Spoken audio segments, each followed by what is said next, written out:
Bonjour et bienvenue aux Chroniques du curé de Lille. Alors nous poursuivons notre rencontre avec Sainte Marguerite Bourgeoys. Nous poursuivons au deuxième chapitre, donc la recherche d'une voie. Et puis dans ce deuxième chapitre, on voit comment s'installe ce discernement chez Sainte Marguerite Bourgeoys.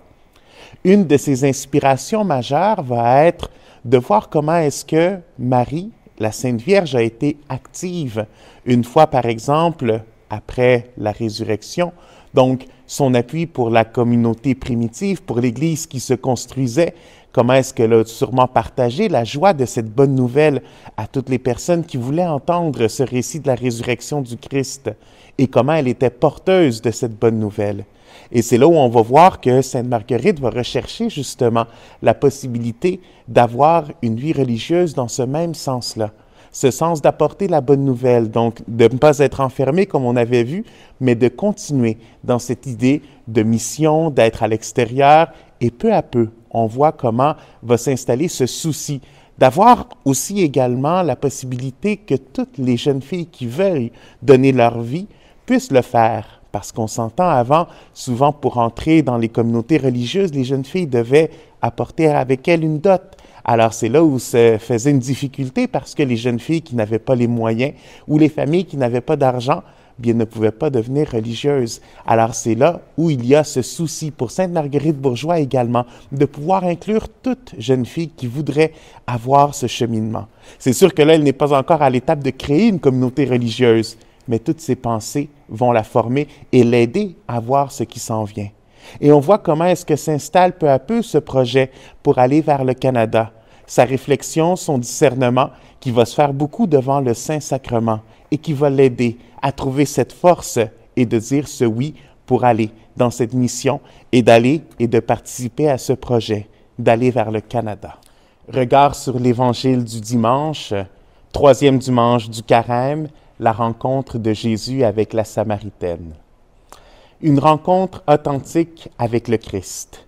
Deux éléments principaux, le Seigneur qui veut justement que tous s'approchent de lui, que tous aillent vers lui, et c'est ce qu'il va faire en rencontrant cet inconnu jusqu'à un certain point où il va commencer ce dialogue. Et d'un autre côté, la Samaritaine qui sûrement a différentes soifs dans sa vie et qui va justement s'approcher et écouter ces paroles de Jésus, le questionner, l'interroger, mais surtout en voyant cette vérité qui émane de lui, se révéler elle-même.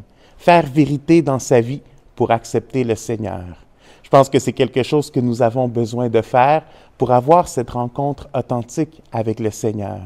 Le besoin d'aller à sa rencontre, mais le besoin également de se laisser rencontrer et de faire vérité dans notre vie. Alors, les nouvelles de notre paroisse. Donc, les 8 jeunes qui se préparent au JMJ continuent d'avancer, de se former pour pouvoir justement aller vers cette rencontre avec le pape en août 2023 à Lisbonne. Alors, nous suivons la rencontre avec les 5 patrons des Journées mondiales de la jeunesse. Alors, nous avons eu déjà une rencontre pour justement connaître le bienheureux Carlo Acutis. La dernière fois, c'est Saint Jean-Paul II. Et ainsi, nous allons continuer jusqu'à cet été pour pouvoir nous former spirituellement à ce grand pèlerinage. Carême, nous poursuivons à chaque vendredi à 18h la méditation du chemin de croix. Alors, on vous invite avec la communauté à prendre un temps dans votre journée pour vous rapprocher justement de la méditation sur ces souffrances que le Seigneur a vécues, mais surtout sur cette démonstration de son amour envers nous. Alors, bonne semaine et on se voit la semaine qui vient.